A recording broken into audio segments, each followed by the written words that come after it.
The Enchanted Tale of Max, From Frog to a Prince, written and created by Jenne Saunders. Hello, my dears. Gather round, for I have a most enchanting tale to share with you. It's a story of magic, bravery, and the power of kindness. Once upon a time, in a forest more magical than you could ever imagine, there lived a little frog named Max. Picture, if you will, trees that whispered secrets, flowers that glowed like starlight, and oh, the fairies, dozens of them flitting about, sprinkling their golden fairy dust. But our dear Max, well, he felt a bit out of place. You see, Max was convinced he was actually a prince, trapped in a frog's body. Ribbit, ribbit.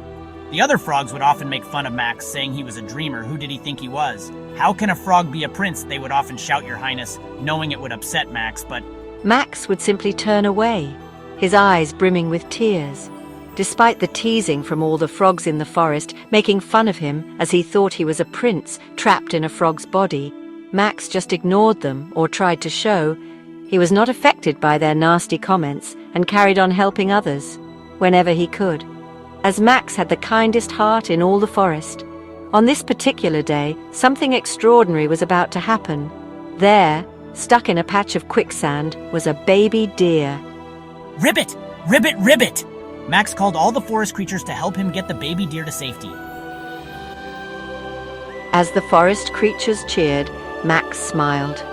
He may not have been a prince, but in that moment he felt truly noble. Little did Max know, but someone very special had been watching, someone who would change his life forever.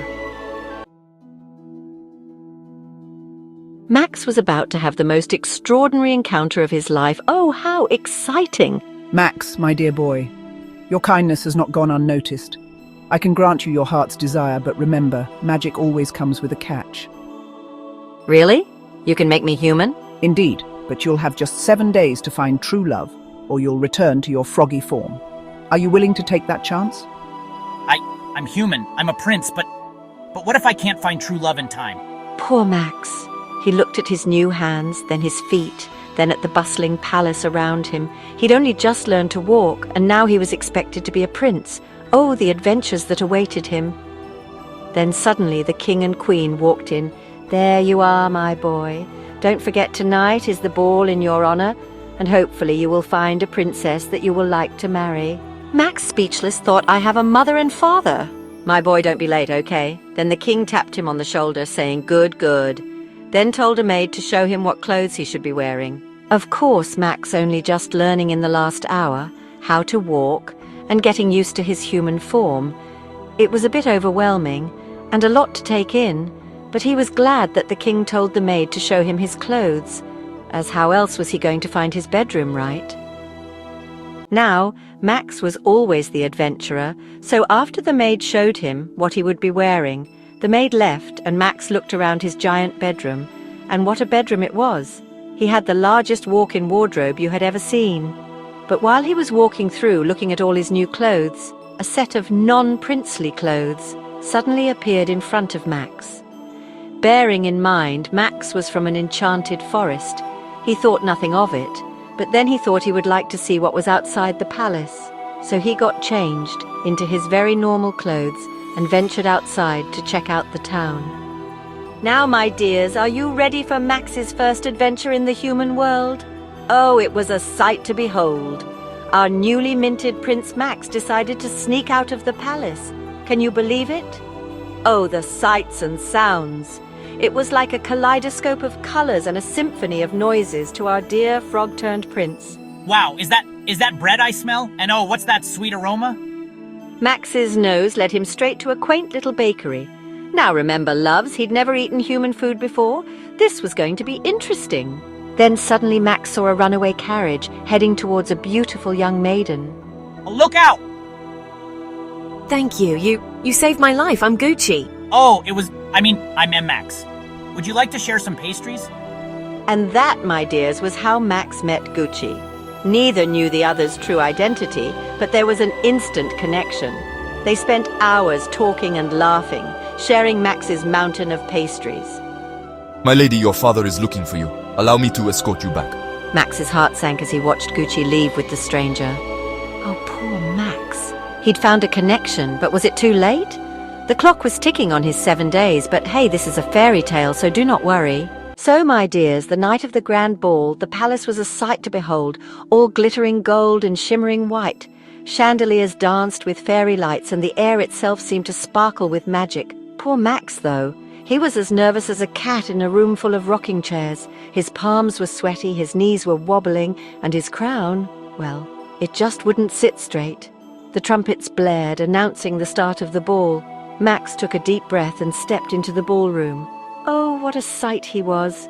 He looked like a prince, certainly, but moved like a frog trying to walk on 2 legs. Left foot, right foot. No, wait, was it right foot first? Oh, bother.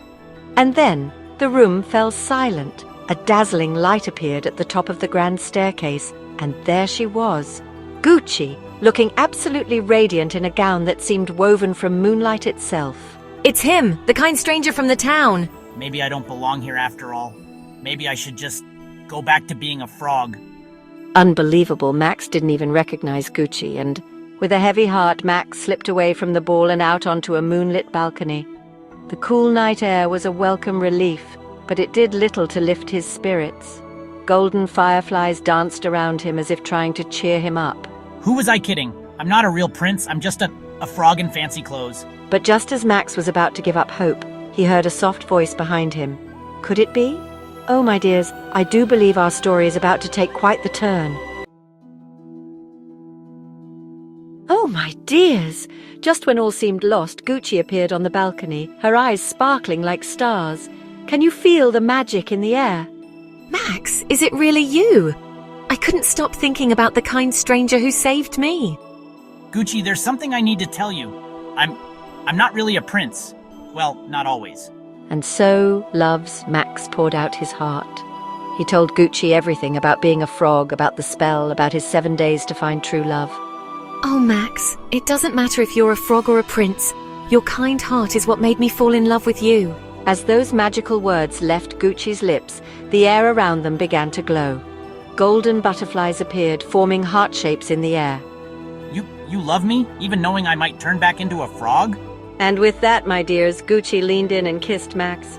Oh, what a kiss it was! The whole world seemed to light up. The spell is broken, Max. Your true love has accepted you, frog and all. You'll remain human forever. And so, my loves, Max and Gucci were married in a grand ceremony. The enchanted forest and the human world came together in perfect harmony. As the newlyweds waved from the palace balcony, a golden light shone upon them. And there, if you looked closely, you might have seen Electra and Cupid sharing a triumphant high five.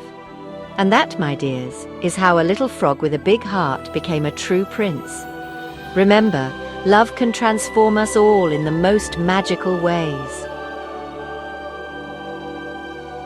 Meanwhile, back at the enchanted forest, the frogs gather round talking about how they could not believe that Max was a prince.